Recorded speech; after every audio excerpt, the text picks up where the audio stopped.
Mr. Eric De Paz. Ha, yan. Eric De Paz. Kumusta po Pasok! kayong lahat? Hello, Kayong Eric. lahat mga kaibigan. Binabati ko ho lahat ng mga nanonood kay Madam Plastic at saka kay Kuya Jobert. Hi! Kumusta kayo dyan sa Canada? Hello Buti naman. Happy Valentine's sa'yo. Merry Christmas, Happy New Year. Kumusta kayo? Oo nga. Kamusta naman, Ingat lang Brad? tayo dyan. Oo nga, may iba Okay tayo naman. na. Okay naman. Nasaan ka ba dyan sa Pilipinas? Santa Rosa, Laguna. Malapit kila Jazz. Kamusta naman ang yes. dyan? Kamusta naman ang kalagayan ng COVID dyan? Paano natin inaano ang COVID ngayon dyan sa Pilipinas? So far naman dito naman sa Laguna, medyo hindi naman siya ganun ka-grabe unlike before. Pero yung mga tao, ganun din. Marami pa rin mga nasa labas. Pero syempre, mandatory naman ang paggamit ng face mask at face shield. Disiplinado naman sila ngayon. Yes, hindi ka pwedeng pumasok ng mga establishment, mga supermarket. Wala kang face mask. Sarado ang mall? Hindi bukas. Pero bukas, pero kailangan naka-face mask ka. Pero ano daw ang priority raw pagka nakabalot ka ng ng sarin wrap. Kuya naman.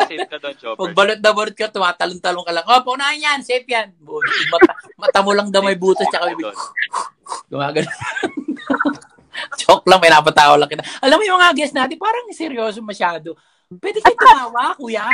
At saka kuya, pansin mo, yung kanyang boses is parang pang-radyo. Oo nga kaya nga napansin ko, parang, kaya mo nakatingin ako rito, parang binoboses. Salita nga. Hello guys. Magandang gabi po sa inyo mga kaibigan. Magandang gabi po mga kaibigan. Kumusta po kayo mga kaibigan? Nandito po tayo ngayon sa show ni Madam Plastic at ni Jobert. Noli Di Castro. Noli Castro, Dre. Parang narinig ko pero may pagka Abel-Gas. Yung si Gasa Belgas. Ano ba? Hindi naman gumagano yun. Hindi naman mabagal magsalita si Gasa Belgas. Ganito, magandang hapon. Sa inyong So, kita mo kaya mo gayahin. Kaya mga si Gasa Belgas, tol. Sabihin mo, magandang gabi. Gasa Belgas. Mga kaibigan, si Gasa Belgas. Ito po ang soap. yun. Kuha. Si ano naman gayahin mo? Si Noli Di Castro. Noli. Sorry guys. Ay, gaya. Ay, hindi ba ginaya? Kuya, si Mike Enriquez. Mike Enriquez. Excuse me po. Hindi namin kayo tatantanan. Hindi, gumagano. Excuse me po. Excuse me po. Yan naman sino po ang dami niyang kayang gayahin ha? Si Ted Pilon. Pikit may mata mo kasi, Ted Pilon. Naglalaroan mo na ako, Jobber. Hindi, ano ka ba? Ito naman. Tinitingnan ko sino katimbre ng boss mo eh. Ted Pilon nga si Botol. Ito na lang, halimbawa, DJ ka. Sige. And you're listening to the #1 radio station in Mega Manila, DWRR 101.9 for live. Galing!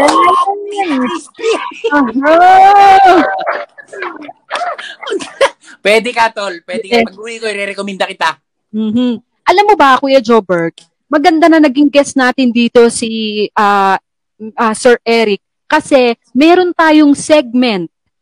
Actually, gagawin na natin to on Wednesday. Ang segment natin ay talent mo, show mo. So, yeah, we are inviting everyone na ipakita yung talent nyo dito po sa I-Laugh Love Mo with Kuya Jobert.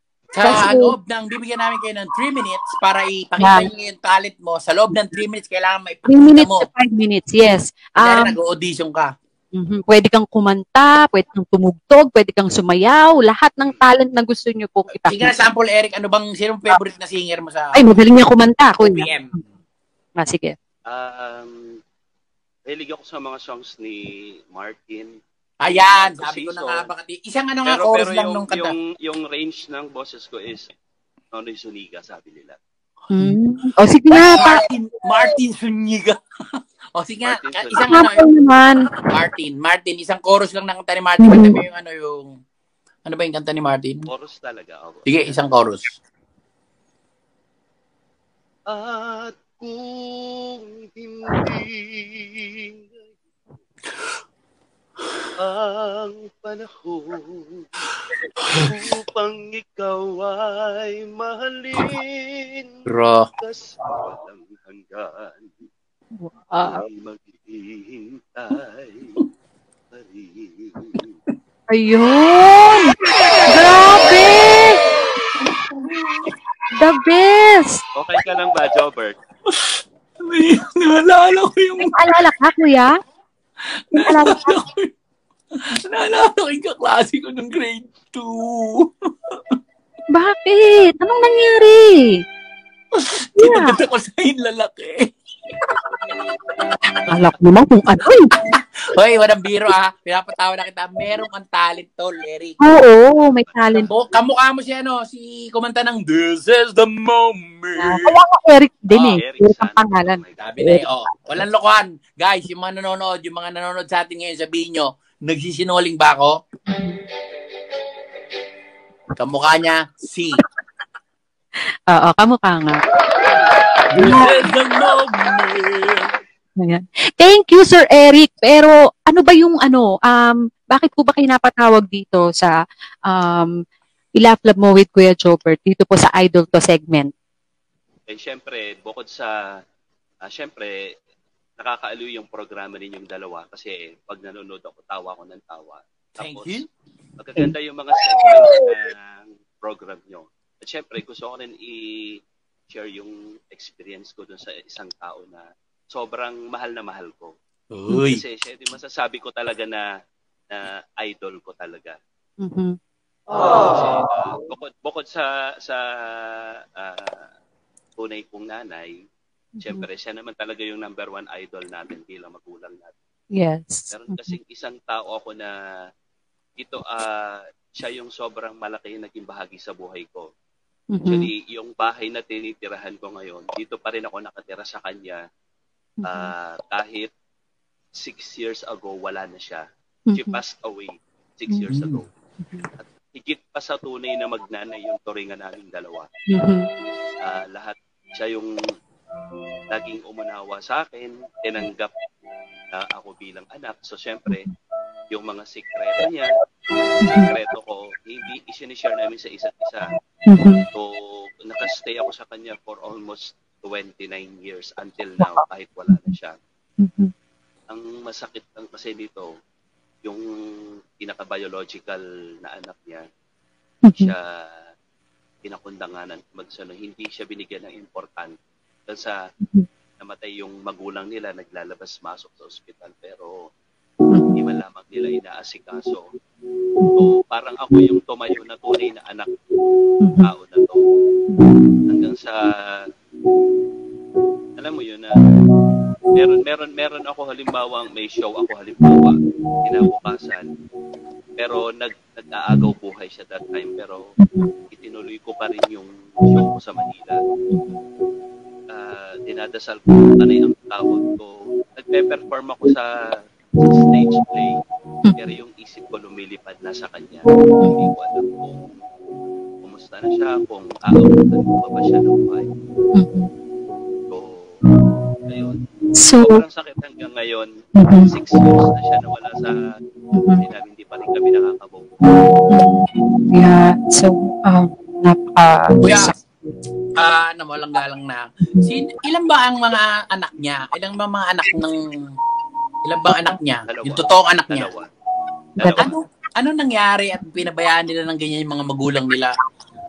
Dito kasi, Jobert, ang story nun yun kasi tinitirahan ko dito. Faith healer kasi yun. Faith healer. So, syempre, hindi sila in good terms ng anak niya. Yung isang anak niya, laging lasing, sunod ang layaw, tapos yung panganay niya, nag-abroad papunta ng Japan. So, bumalik dito ng 13 years na nasa Japan yung panganay. Pero 10 years siya na hindi nagparamdam sa magulang niya. Hindi siya tumatawag, siya sumusulat. Yung kami yung kasama ng nanay. Yung Lasenggo ba yun? Yes. Baka, kasama namin sa bahay. hindi siguro siya ginamot ng nanay niya nung sa sobrang galit na sa kanya. Actually, hindi naman sila naniniwala dun sa... Yun na nga eh. Oo. Kaya pinabayaan nila, ganon. Pero alam mo, masasabi ko, yung biro. Kahit, sinasabi ko to palagi, ang magulang hindi kayang tiisin ng anak. Pero ang anak, maraming anak ang nakakatiis sa mga magulang nila. Hindi ko alam kung anong klaseng hindi ko alam kung anong klaseng anak ang nakakatiis. Ako, sinasabi ko yan dahil marami akong kilala. May mga mag-anak mga ako na kontratuhin nila yung mga magulang nila. Kitang-kita ko kung paano sila pinalaki. Di ba? Para matiis mo yung ganun. Minsan, isusubo na lang ng mga magulang mo, ibibigay pa sa'yo. Totoo yan. Yeah, totoo yan. Ako, sa akin, opinion ko, pag nakakita ako ng mga anak na ganyan, nanggigigil ako. Anong gusto mong gawin sa kanila, kuya? Gusto kong pakainin nito. Pakainin nitong gamot sa vaccine. 1 dose lang to. Isang subo lang to. Pero wala. Yun nga, totoo nga. Nagpapasalamat ako sa iyo, ha. Kasi, di ba, ayon nga sa kwento mo, ikaw ang tumayong anak. Ikaw ang nagpaka-anak dun sa maninanayan mo. Papasalamat ako sa mga katulad mo. Thank you. At may mga taong katulad mo na minsan nga, alam mo, yung mga ampon, yung pangay mga nagmamahal ng totoo eh. Yes, tama yan. Kasi alam nila yung halaga ng pagmamahal ng ibang tao. Yung totoong nagmamahal sa magulang mo. Kasi ano ba kasi nakikita sa alak? Bukod sa cirrhosis. Wala na nga trabaho. Alam mo, nakakainis dyan sa Pilipinas. Ito magpakatotoo tayo. Wala na nga kayo trabaho. Inom pa kayo ng inom. Tapos ginugulo nyo yung mga bahay ng mga magulang nyo. Nagwawala pa kayo. Tapos pag hindi kayo pinakain, nagagalit kayo. Naaway nyo sila. Huling pera na magulang nyo, kukunin nyo pa. Pang totoong is nyo pa. Totoo yan. Siguro isa yan sa mga anak. Ganyan yung anak. Totoo yan. Teka, saan ba yan? Nanggigigil ako eh. Kung ito yung sinasabi mo, nanggigigil ako dyan. Relax lang. Actually, Robert, yung panganay niya kasi, yung number 1 na galit sa akin. Bakit? Ba't ba galit na galit? Naiingit sa'yo? I guess. Talaga yung ingit. Walang galang na tola. Nagtatrabaho ko ba ngayon? Totoo lang, isa akong theater artist performer. Kita mo? Baka kaya naiinggit dahil isa kang theater artist tapos siya, alcoholic lang. Tapos, Robert, nag-freelance actor din ako. Sabi na nga ba eh. Sige nga. Meron eksena tayo, excited tayo. Kunyari, sige. Ay, saan ka teleserye ka? Yes. Anong teleserye ka? Nung nag-ABS ako, nilabasan ko sa ABS, Dolce Amore. At saka yung... Dolce! Tawag dito, yung kay Elmo Magalona. Dolce Amore, sila yan. Sila, kaibigan ni Ellen. Sila at saka si si Enrique Hill. Mga kaibigan ko yan. Yes. Oo nga. Ano ba yung mga eksena dyan na maganda? Kunyari nga, kunyari ganito na nga, Eric, eksena tayo. Kunyari, eksena kayo, eksena. Tatay mo ko, tapos lasing ako, tapos magagalit ka sa akin kasi nangingi ako ng pera sa'yo. Ayan, wala akong ginagawa. Ano lang ako, palamunin. Ako direct. Ano kayo ha? Kunyari, papasok ko sa bahay. Okay. Get ready ha. Ano, ready na ba mga artista? Yes, direct. Ready, direct. Okay. Lights. Camera. Parang kate. Okay, lights. Camera. Action. Eric! Jobert, ano na naman to? Anong oras na, anak? Anong oras na? Tatay mo ko! Di mo ko, anak! Tatay mo ko! Tatay pala kita. Sorry, tay. Pasensya na po. Lasing ka na naman, tay. Saan ka na naman galing? Nakipag-inuman ka na naman kung kani-kanino. Wala ka. karapatang sino! Pero tay, nagugutom na kami ni nanay eh. Pinababayaan mo na kami, tay. Wala Hindi ba nga kami kumakain, tay? Anong oras na to, tay? Ang laki na kayo mo na pakakainin pa kita! Ay, kahit na, hindi mo ba napapansin, nangangayayat na nga ako, tayo. Hindi ka ba naaawa sa akin? Bigyan mo ako ng Panginoon. Bigyan mo ako ng Panginoon kung ayaw mo masaktan. Tay, wala na akong pera, tay. Wala na akong ibibigay. Ito na lang yung pera o pambili ko pa ng gamot ni nanay, oh. Wala kang pera, kita mo. May pambili ka ng pulbos. Ang puti ng mukha mo. Ilaw lang yan, tay. Ilaw lang. Sige, labas siya. Labas siya. Ang galing. Galing nyo. Pwede. Galing. Galing. Kunyari naman, last na lang, bago matapos to. Kunyari naman, inagaw mo yung girlfriend ko. Oh, sige, inagaw. Nahuli ko kayo. Tumakbo na yung babae. Talikod na, tol. Talikod ka, kunyari. Talikod. Yan, sige. Ready? Okay, lights, camera, action. Ready? Pwede ba tayo makausap?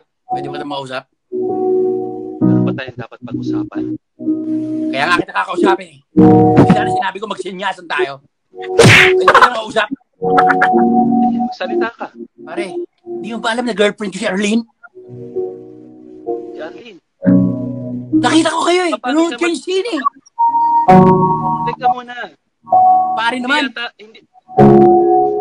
Parang hindi naman totoo yung mga sinasabi mo, pare eh. Talagang hindi, pare. Alam mo naman na bulag siya. Ba't mo siya niyaya manood ng sine? Pare, Ba't siya dinalaro? Di ba siya may pagnanasa ka sa kanya? Alam mo na nga hindi nanonood ng sine yan eh. Dahil bulag din, ba't mo siya dinalaro doon? Pare, pwede naman makinig na lang na parang radyo, di ba? Pare, hindi mo naman siya pwedeng kailangan dalhin doon eh.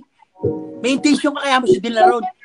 Bata pa lang siya, hindi na siya nakakakita. Ba't mo siya dinala sa sine? Malinis ang intensyon kay Arlene, pare. Malinis ang intention, bakit rated R yung pinanood nyo? Inamin si Arlene ko sino. Galing. Pasado talaga. Hindi, alam mo, malalaman mo talagang isang artista pagka impromptu. Yeah. Di ba? Nag-try ka rin mag-artista. Pagka yung mga impromptu, yung sasabihin siya ng director, kunyari ganito ka, ibig sabihin go-see. Galing mo, Derry. Maraming salamat sa guest mo. Honestly, Jobert, Madam Plastic.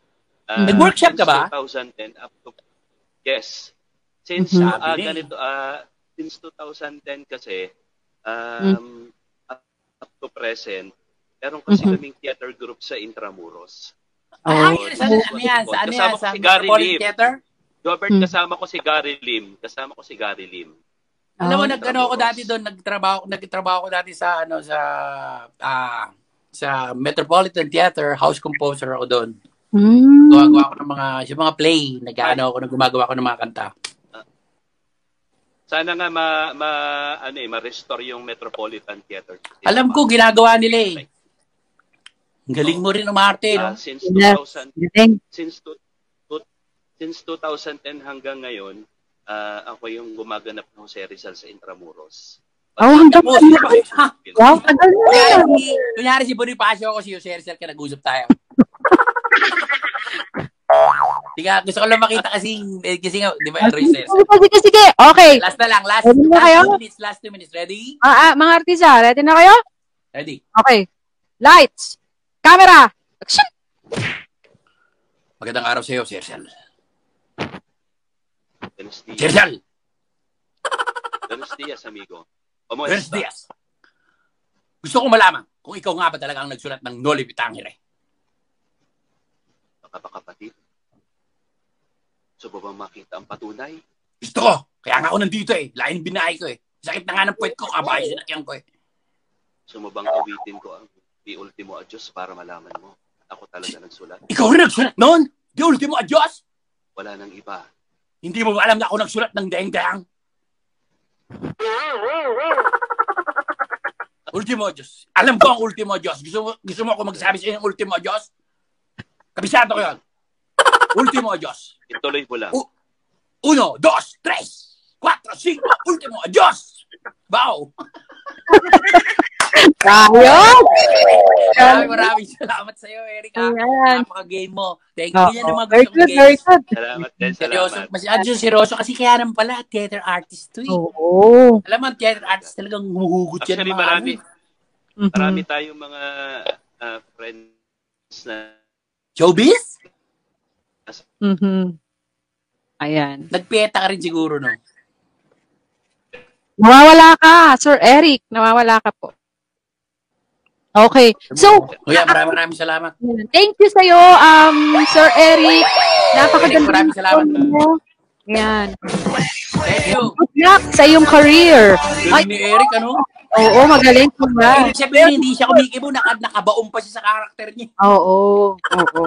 Nakita mo yun? Seriously kasi. Tatlo yung in-exchange namin. Yes. Ang galing. Bulag yung girlfriend. Pero bulag yung girlfriend ko, niyaya niya manood ng sine. Kuya, ayan. Talagang enjoy ang mga ka-LL natin ngayong gabi. Sabi nga nung isa, si Abby Reformado, ang sakit daw ng panga niya sa katatawa at baka daw mapaanak na siya. Abuanan niya. Hinahamon ako ng artihan eh. Nilabanan ko. Galing. Matalo, medyo na-challenge ako eh. Theater actor pala yan. Wow. May mga tanong tayo dyan. Ayan. Merong isang tanong, pero bago yan, binabati ko si Mario